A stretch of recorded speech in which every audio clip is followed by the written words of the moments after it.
Pronto, Fabi, pode começar. Bom dia, gente. Posso começar, né? Eu não Sim, estou ouvindo vocês. pode começar. Eu não estou ouvindo vocês. Mas vocês estão me ouvindo? Sim, estamos. Certo. Peraí, que eu acho que isso aqui tá ligado. Estamos. Pronto. Vocês estão me ouvindo? Sim. Não estou ouvindo, mas eu vou começar, tá certo?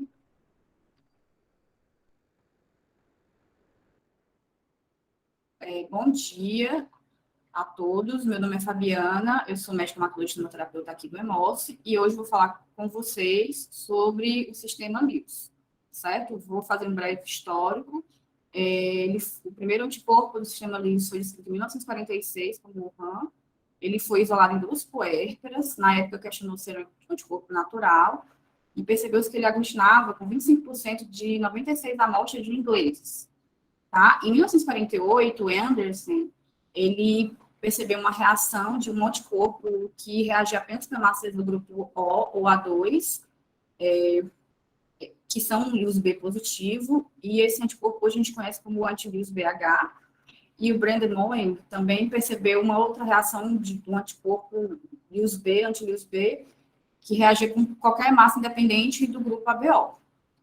Em 1948, o Grube percebeu a presença desses antígenos em secreções, né, em fluidos corporais, e cogitou a relação com a secreção também de outras substâncias, ABH, né? E em 1955, levantou-se a hipótese de que esses antígenos eles não eram produzidos nas hemácias, assim, absorvidos, tá? Porque também percebia-se que pacientes que eram LIUS A menos B+, quando recebiam transfusão de células de pacientes, né, de doadores LIUS A mais B menos, essas células acabavam ficando LIUS A mais B mais.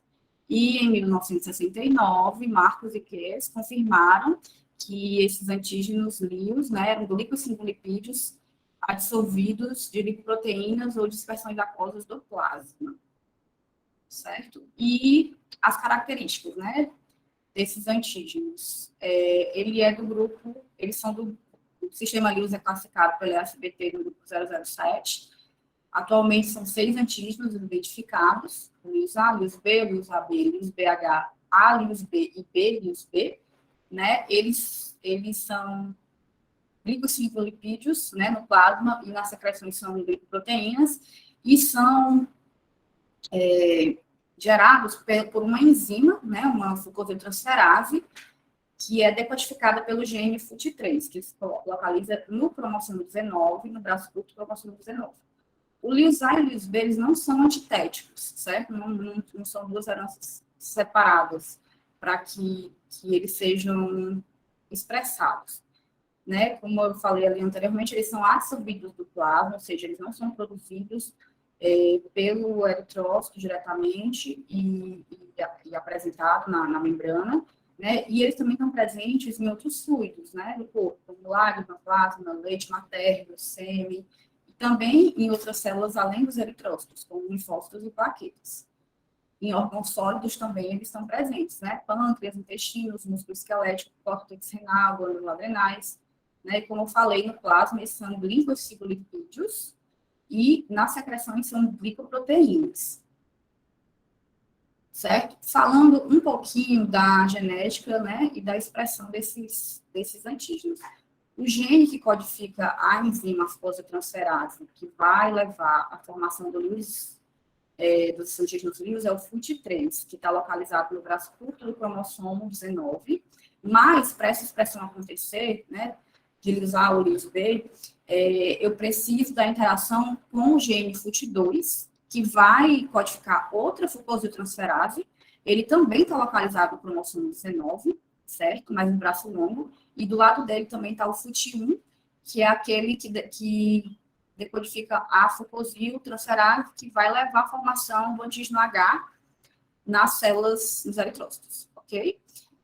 Então, pronto, eu preciso da interação desses dois genes para poder gerar os antígenos do sistema LIUS, né? E como é que isso acontece, mais ou menos, a relação entre esse gene secretor e o gene LIUS, né?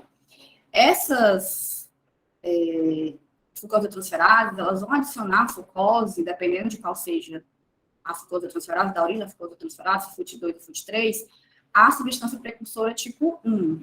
Né? Nas hemácias, para formar o A e o B, é na substância precursora tipo 2. Tá? Aqui, para formar o LIUS, a gente vai ver que vai ser na substância precursora tipo 1. Né? Se o antígeno LIUS, a fucosidtransferase, originária do gene LIUS, adicionar uma fucose na substância precursora, tipo 1, eu vou ter o antígeno LIUS-A, certo?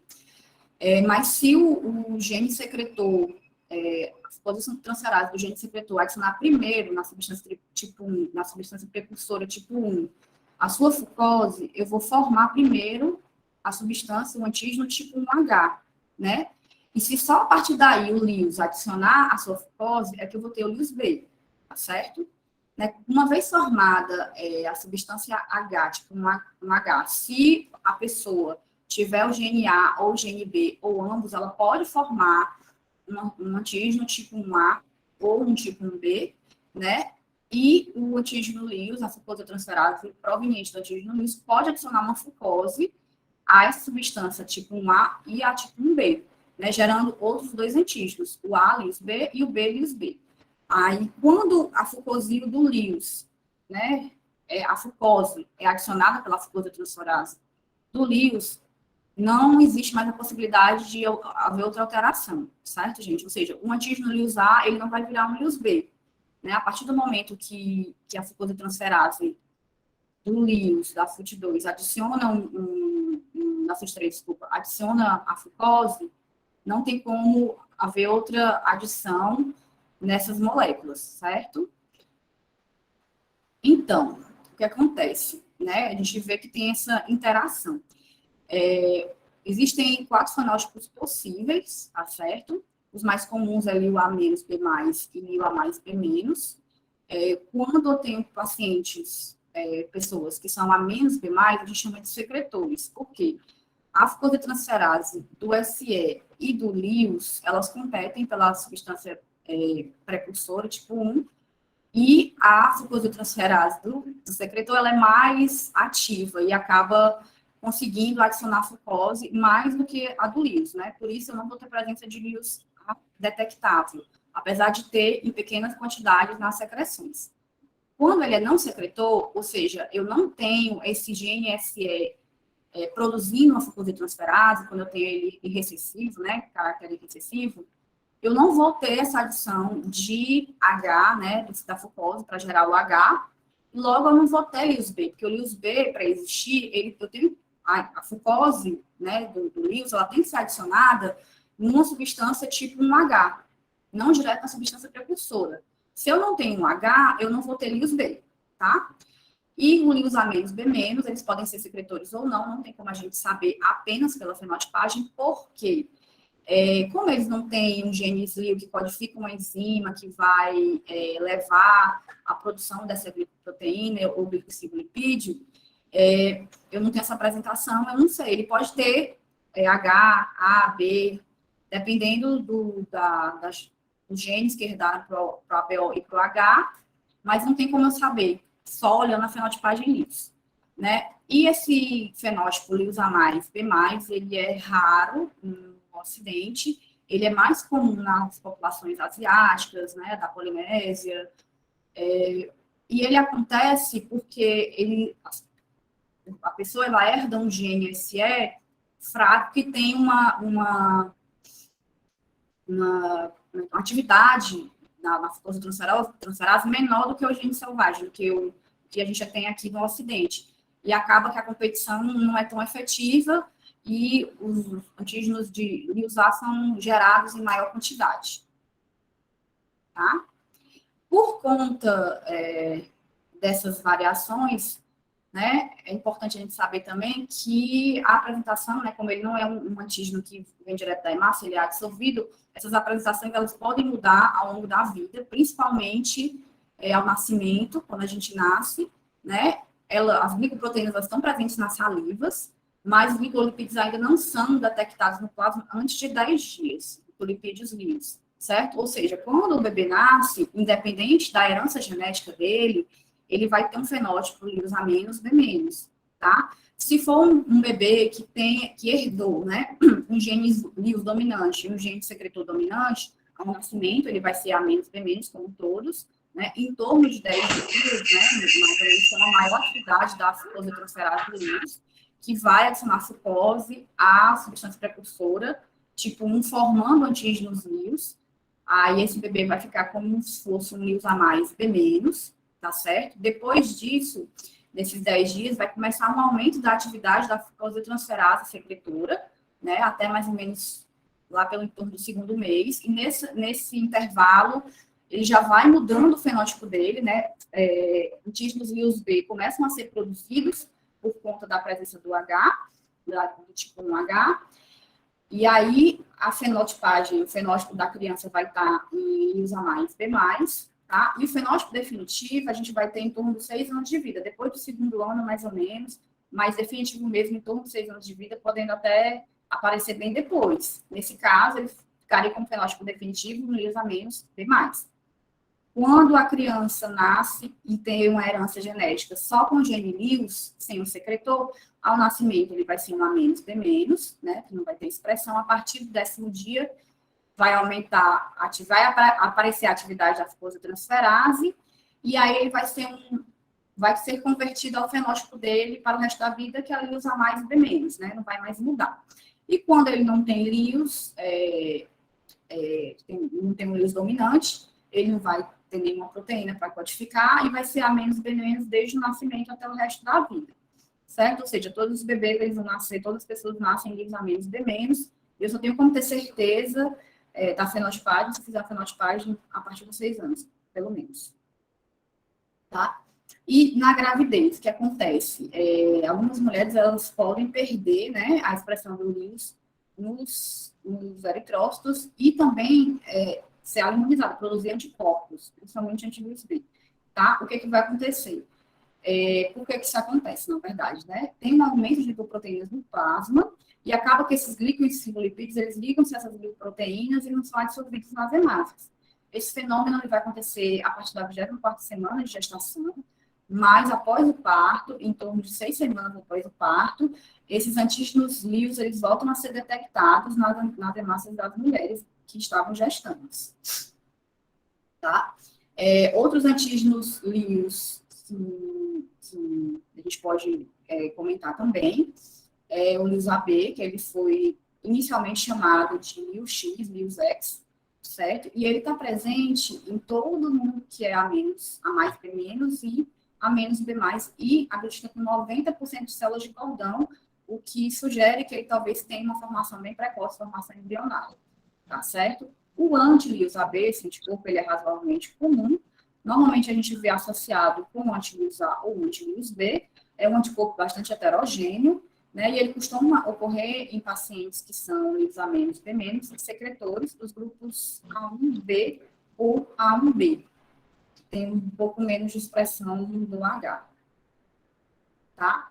De uma forma geral, os anticorpos contra os antígenos do sistema Lewis, normalmente eles são de frequência de ocorrência natural, ou seja, são IgM, né? Por conta disso, por ter raros IgGs, né? A doença hemolítica do feto recém-nascido é rara, mas pode acontecer, tá? Principalmente porque também os antígenos fetais não estão desenvolvidos. Na verdade, ela não acontece. Ela é extremamente rara, enfim. E eles são mais comumente encontrados naquelas pessoas que não têm não tem codificação de Lewis mesmo, Lewis A menos, B menos, né? Pode ter um Lewis A, um Lewis B, um Lewis AB, às vezes combinação desses anticorpos. O anti-Lewis A, ele é mais comum nos secretores de ABH, né? Os pacientes que são A menos, B mais, eles não costumam formar anti-Lewis A, né? Porque eles apresentam pequenas quantidades de Lewis A no plasma, tá certo? E em relação ao anti-Lewis B, a gente tem 2 tipos principais, que é o anti-Lewis BH, né? Que é contra aquelas hemácias, ele é formado contra aquelas hemácias da glutina com a hemácia Lewis B, que tem forte expressão de H, ou seja, hemácias O e A2. O anti-Lewis BH, a gente pode considerar como um antígeno, um anticorpo contra antígeno composto, né? Ele é quando eu tenho um painel que aglutina com as hemácias O positivo, que são Lewis B positivo, e na PC, com hemácias A1, normalmente é negativa, eu tenho que ter essa suspeita de ser um anti-Lewis BH, tá? Mesmo a hemácia A que tenha um Lewis B positivo, ele não aglutina, certo? E o anti-Lewis BL, ele aglutina com todas as hemácias que sejam Lewis B positivo, independente do tipo sanguíneo da tipagem ABO. O anti-Lewis B também, ele é mais presente naqueles A- B- não secretores de ABH. Raramente, pacientes que são Lewis A mais B- vão produzir anti-Lewis B, né? Normalmente, quando eles são um A1 ou um A1B, eles vão produzir anti-Lewis BH. O anti-Lewis A, Lewis B e o B, Lewis B, eles também são antígenos, né? São anticorpos contra antígenos compostos, dos grupos A ou B. A pessoa precisa ter essa tipagem sanguínea A ou B para poder ter esse antígeno, né? E se não tiver, ela pode acabar desenvolvendo anticorpo. E o anti-Lewis AB, ele principalmente é encontrado contra A-B- secretores, né? A1B ou A1B. Eles raramente são implicados em reações hemolíticas imunes transfusionais, certo? O anti-Lewis A é mais frequente que o Lewis B nessas reações. Normalmente, eles não são ativos a 37 graus, né? As hemácias, quando são transfundidas, muitas vezes elas perdem esses antígenos, né, que estão absorvidos, e os anticorpos do paciente acabam sendo neutralizados por substâncias vírus do próprio doador, da bolsa doadora. E por isso que, talvez, a ocorrência aliás, por conta disso, a ocorrência de reações hemolíticas imunes transfusionais é mais rara, tá? Ele é resistente ao tratamento com enzimas e a gente consegue intensificar essa reação antígeno-anticorpo com as hemácias tratadas com enzimas, certo? De importância clínica, na clínica, né? Os antígenos vírus, eles são receptores de bactérias patogênicas, né? Sabe que o Lewis B, ele é um receptor de Helicobacter pylori, desse vírus Smallpox. A Helicobacter pylori, ela é uma bactéria que está associada com quadros de gastrite, úlcera, linfomas e até adenocarcinomas. O vírus Smallpox, ele é um vírus importante implicado em gastroenterites, certo?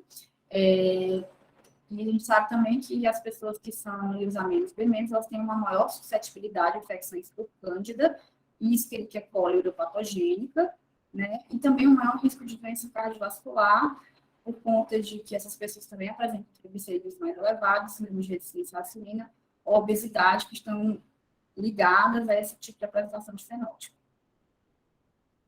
Certo? Existe também um fenótipo Lewis A menos, B menos, do tipo Bombay, né, que acontece com pessoas que têm síndrome de deficiência de adesão leucocitária, né, uma mutação no transportador GDP-fucose, levando a uma hipofucosilação de proteínas, vai levar a um quadro sindrômico, né, de leucocitose, infecções graves, repetição, retardo no crescimento e cognitivo, mostrando essa importância dessas glicoproteínas, dessa fucosilação dessas glicoproteínas. E em relação ao transplante renal, a influência na rejeição, ao enxerto ou na sobrevida do transplantado ainda é um pouco controversa.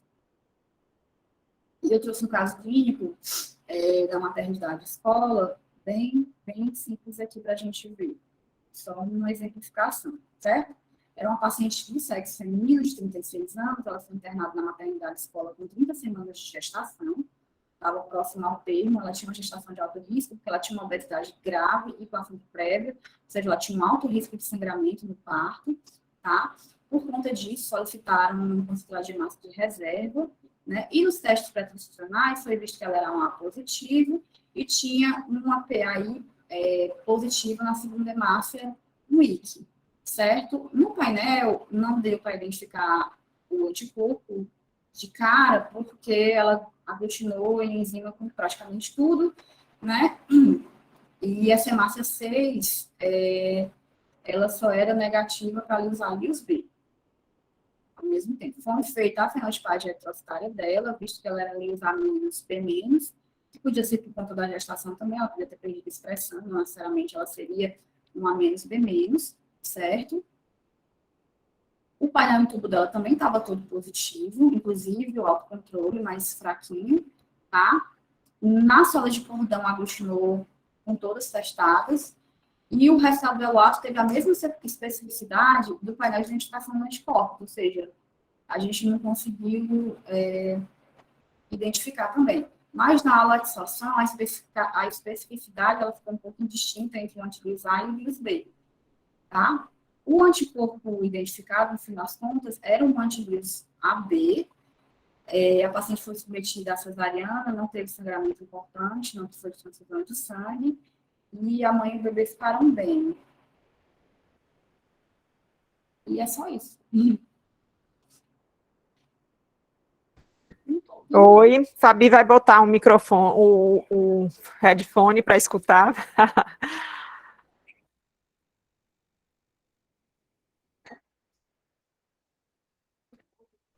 Oi. Escutando, Fabi? Pronto. Bom dia, gente. Fabi, obrigada pela apresentação. Esse é um sistema que eu acho que ele enche mais o saco do que ajuda. É um sistema que judia um pouquinho da gente, principalmente quando a gente encontra um antivírus B, que reage com muitas hemácias, né? Um antivírus presente em praticamente 80% da população, 70%, 80%. Então, a gente acaba sofrendo um pouquinho com ele, apesar de, como a Fabi mostrou, são anticorpos que eles costumam não ter importância clínica, apesar de a gente ter na literatura relatos de reações hemolíticas, inclusive graves, com esses anticorpos. E a gestante, a gente vai lembrar que a gente tem a perda dos antígenos LIUS-A e LIUS-B durante a gestação, e esses anticorpos são os anticorpos talvez mais comumente encontrados nessa população. E são anticorpos que não têm importância clínica do ponto de vista de doença hemolítica do feto e do recém-nascido. Primeiro, porque muitas vezes são IgM, e segundo, porque células de cordão, né, então neonato, como a Fabi mostrou anteriormente, não apresentam expressão do LIUS-A e LIUS-B nas suas hemácias. A gente tem aquela listinha, né, dos antígenos que estão ausentes ou com expressão reduzida, e o LIUS é um deles. Então, apesar de a gente ter na literatura algumas descrições, raras descrições de reações, doenças hemolíticas do feto recém-nascido, são todas leves, que nos fazem pensar se realmente elas existem, né? Já que icterícia pós-natal não é um evento tão raro. E eu queria saber quem que tem experiências interessantes com LIUS. Eu sei que o Davi, que eu judiei, Davi, eu peço publicamente desculpas a você, porque eu consegui fazer uma coisa muito errada, que foi colocar a aula, né, pedir para você apresentar a aula e colocar a aula para a Fabi, viu, Fabi? Essa aula estava disputada. E eu queria agradecer mesmo, Davi, a disponibilidade e pedir para você compartilhar um pouquinho sua experiência. Bom dia, estão me ouvindo? Alô? Bom dia. Oi, Davi, estamos escutando. Não, doutor, por favor, não peça desculpas, não foi isso.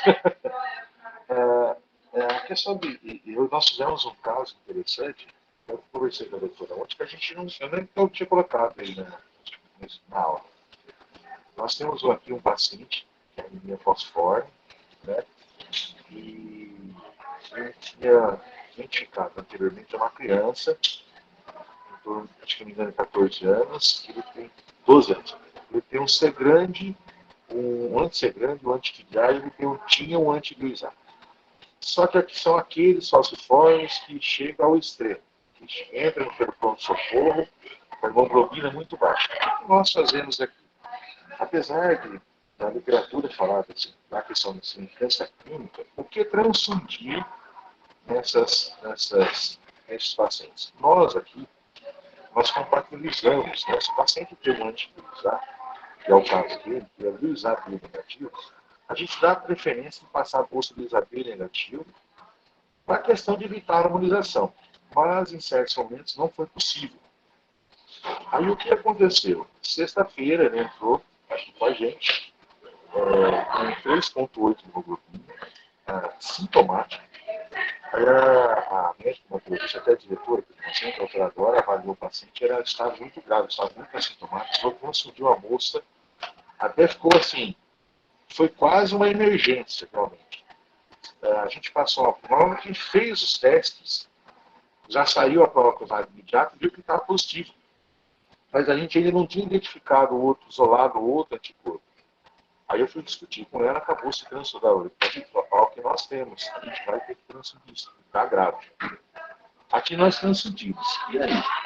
Aí nós conseguimos a identificação, depois a gente está identificado, verificamos o anti-Luiz B desse paciente. Aí a gente, e agora, né? Recebeu uma bolsa Luiz B, o paciente tem um anticorpo anti-Luiz B, tem significado clínico ou não? O que nós fizemos? Optamos em fazer o teste de amplitude térmica. É aquele teste que a gente coloca o sorinho do paciente com as hemassinhas, deixa 1 hora incubado, tira, verifica a presença de hemólise, né? E leva à fase GH. Após realizarmos esse teste, vimos que a reação era negativa. Aí foi quando eu conversei com a doutora Dora, ele precisou tomar mais outros concentrados, né?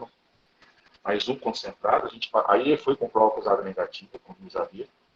Mas o que nos deixou seguro um pouco?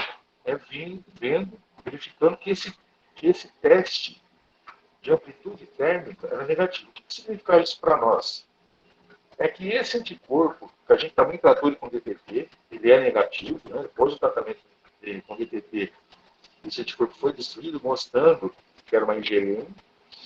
E com esse teste, assim, in vitro, ele não reage a 37 graus. Aí eu fui, conversei com a médica, no caso, com a doutora, e nos deixou mais tranquilo. A gente monitorou até domingo o paciente, e ele acabou, a transfusão foi bem, não teve realmente sinais de hemólise, esse anticorpo não agia a 37 graus, e a gente deixou um pouco mais seguro. Mas assim, aqui nós, eu não sei como vocês, na experiência de vocês aí, mas para nós, como a literatura nos fala, a própria legislação, paciente que tem anticorpo de significado clínico, a gente deve compatibilizar. Agora, eu não investigo a significância clínica de todo o Lewis. Por isso que eu sempre compatibilizo, porque eu não sei como é a experiência de vocês. Por isso que nós fizemos aqui. É um caso que aconteceu, é verídico agora, na sexta-feira agora, por isso que eu conversei com a doutora Denise. Essa foi a experiência nossa aqui com o Lewis. E assim, apesar de a gente achar que vai dar tudo certo, né, Davi, sempre deixa uma tensão ali no ar para a gente ver o que acontece, principalmente quando se trata de falciforme, né? A gente está agora com uma falciforme, está me deixando um pouco tensa aqui. A hemoglobina caiu 1 grama e pouquinho em 4 dias pós-transfusão. Reticulócitos meio sem vergonha. E aí, esses casos do falciforme, eu acho que são os casos mais desafiadores na imunematologia. Aí a gente associa um bocado de anticorpo, como seu paciente tem, e só dá estresse, né? Porque é difícil a decisão, né? A decisão de transfundir, é difícil a decisão de não transfundir. Então, fica sempre muito complicado essa tomada de decisão, que a gente precisa sempre ajudar a equipe assistencial, né, o médico assistente a tomar a conduta correta, mas nem sempre a conduta correta é a que a gente decide fazer naquele momento, né? Então, infelizmente, eu acho que todos nós temos casos anteriores em que a gente falou assim, eu não deveria ter feito isso, né? Infelizmente, se a gente tivesse bola de cristal, ia ser tão mais simples, né? Mas eu ainda não consegui. Quem sabe um dia. Doutor, Oi, Davi. Uma coisa, a gente, falando aqui agora, hoje é fácil, mas e para dormir? E aquele pensamento que fica, será que vai dar reação? Meu Deus! Né? Eu confesso que foi, enquanto eu não tive notícia do paciente, foi repetido exame, foi feito os exames bioquímicos dele, que ele está bem, eu confesso para vocês que é complicado. Sim, é de tirar o sono, sem sombra de dúvidas. Esse caso talvez tenha sido um dos primeiros casos de anti-Lewis-AB que a gente identificou, né? A gente geralmente pode até ver a associação, mas geralmente é uma associação mesmo de anti-Lewis-A e anti-Lewis-B. O que diferencia é que esse anticorpo ele se liga individualmente ao Lewis A e ao Lewis B. Então, a ala de absorção desse anticorpo, eu vou ter painéis todos negativos, porque geralmente as minhas hemácias da ala de absorção são Lewis A e ou Lewis B positivo. E quando a gente faz o eluato, geralmente esse eluato vai aparecer o anti-Lewis AB como se fosse o painel original. No final das contas, eu acho que não tem muita diferença, né? Eu tenho uma associação, eu tenho um anti-Lewis AB, porque eu acabo respeitando os dois. E eu sempre falo que imunemato, os anticorpos não gostam muito de ler o livro, né? A teoria é que o indivíduo que é Lewis B positivo não forma anti-Lewis A. Mas essa teoria é tão bonita que nem sempre a gente vê na prática, né? Eu não sei se mais pessoas têm a mesma percepção que essa teoria não funciona muito bem, poderia contar para a gente. Porque a gente, de vez em quando, encontra anti-Lewis A em indivíduos Lewis A menos B+, né? Como a Fabi mostrou, esses pacientes, esses indivíduos têm, geralmente, os antígenos presentes na hemácia, sendo que o Lewis A está com uma quantidade muito pequena que a gente não consegue detectar. Então, não era para a gente estar apresentando esse anticorpo, né? Esses pacientes não deveriam aparecer. Alguém tem experiências semelhantes, outras experiências com os anticorpos anti-Lewis? Ana Cláudia Peron, você que está aí madrugando. Eu que estou aqui madrugando. Diga aí, Ana, alguma experiência? Não, nunca tive nenhum trauma com anti-Lewis. Comigo eles sempre se comportaram conforme deviam. Não sei se é por medo de mim, alguma coisa assim. Mas eu nunca presenciei, de fato, nenhum caso com anti-Lewis que tenha saído do padrão, sinceramente. De verdade, nem dou muito valor para eles, não. Mas já ouvindo vocês assim, eu começo até a ter mais respeito por eles. Mas eu acho, Ana, que a gente, às vezes, tem muito medo do Lewis e ele geralmente é um cão que ladra e não morde, né? De verdade, eu não, como diria Marcela Contreras, não tenho muito respeito. Mas, sim, todos eles podem sair do padrão, né, Denise? A gente sabe disso. Até os que são preocupantes deixam de ser em algum momento, como o contrário pode acontecer. Para mim, o problema não é nem... O sistema imunológico vai ser sempre um incógnito, né, Davi? Não dá para a gente jurar que ele vai se comportar como a gente espera, não. É verdade.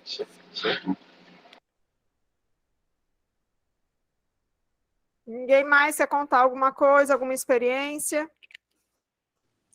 Acho que não é tão dramático, não, Dê, para ninguém. Só uma coisinha, doutora. Eu acho que uma questão interessante é a questão da fenotipagem do Lewis, né? A gente que mexe com essas... Eu não sei se vocês têm essa experiência, mas eu fui buscar, até eu conversei com o Marcos Viola, a questão da fenotipagem, do Dr. Luiz Carlos Marcos, lá de São José do Rio Preto, lá de interior do estado de São Paulo. Acho que eu não conheço outro que está fazendo genotipagem para Lewis. E ele lançou um texto interessante na Vox, e a questão da própria Fernanda falou da fenotipagem, do quando essa transição, tanto da mulher grávida quanto de patologia, né? Pacientes que tenham distúrbios metabólicos, como a obesidade, como pacientes portadores de câncer, essas mutações que tem nesses genes, e da questão do Lewis, e relacionada à heterozigosidade dele, e dar esses antígenos Lewis AB não genuínos. Só que isso, o que é interessante também, a gente fenotipa, hoje a gente, não é só da mulher grávida. Hoje nós temos a experiência que a mulher grávida tem essa período de transição, que ela pode formar esse anticorpo. Né? Geralmente, realmente, não tem estucado tudo, mas isso pode ser também com outros pacientes. Né? E ele lançou um trabalho, ele falando que ele comparou alguns, até reagentes. Ele viu que alguns reagentes, dependendo da potência do reagente, a gente deixa ele fenotipar adequadamente o indivíduo.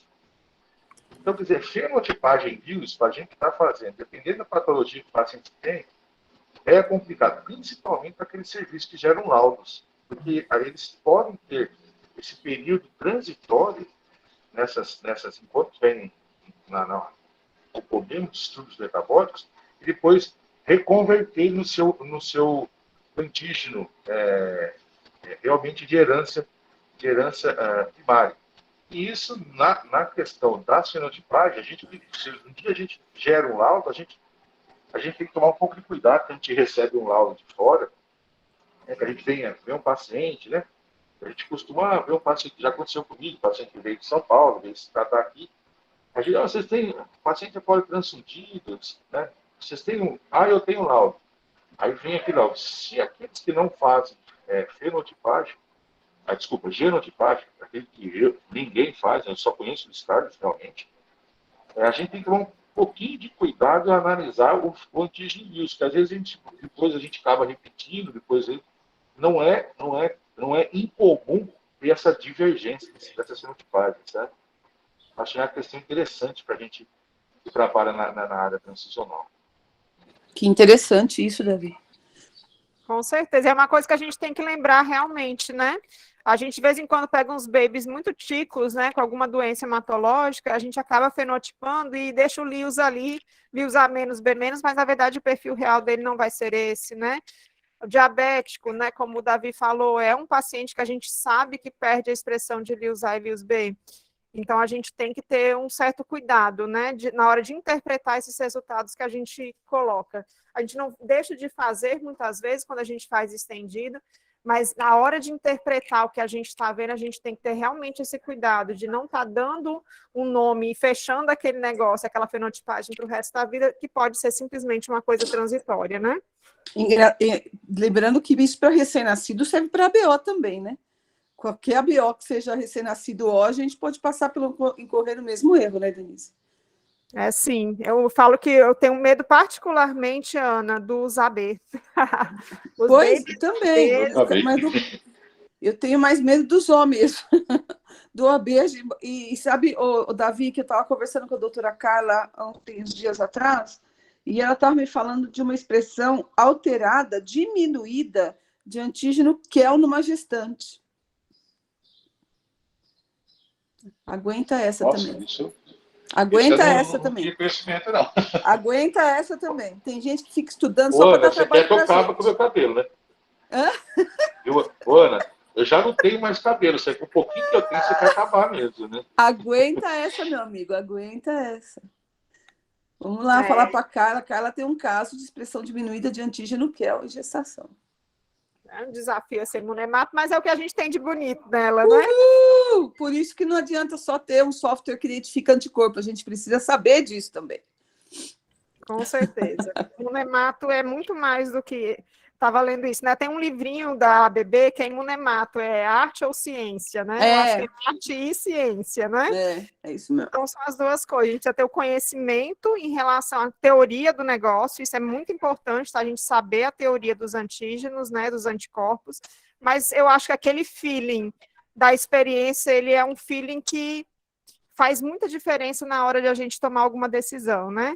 De vez em quando mostra algum painel, aí fala assim, o que você acha? Eu acho que esse daqui não é muito tranquilo, não. E é mais esse negócio da experiência, de ver vários casos, né? E eu acho que imunemato é uma ciência colaborativa. A gente não pode fazer sozinho, porque a gente corre o risco de, sabendo tudo, percebendo tudo, ainda tirar conclusões equivocadas, porque a experiência de um outro somada, como agora, por exemplo, que eu acabei de falar da experiência da Carla, como o Davi também que falou, a experiência vai somando, porque a gente não pode ver todos os casos numa vida só, né? Então, os casos que um outro companheiro possa ver também ajudam muito na definição dos nossos casos. Muito, muito importante essa soma de informação que você está fazendo aqui, Denise. Muito bom. Pois, gente, semana que vem a gente volta, vai ser com a Carol Prochaska do EMEPAR. A gente vai falar sobre o sistema Duffy. Uhul! Muito obrigada a todos. Fabi, obrigada. Davi, obrigada. Ana, obrigada pelos comentários. E até semana que vem. Bom dia a todos. Boa semana. Parabéns pela apresentação, Fabi. Obrigada, tchau. Parabéns. Ótima apresentação.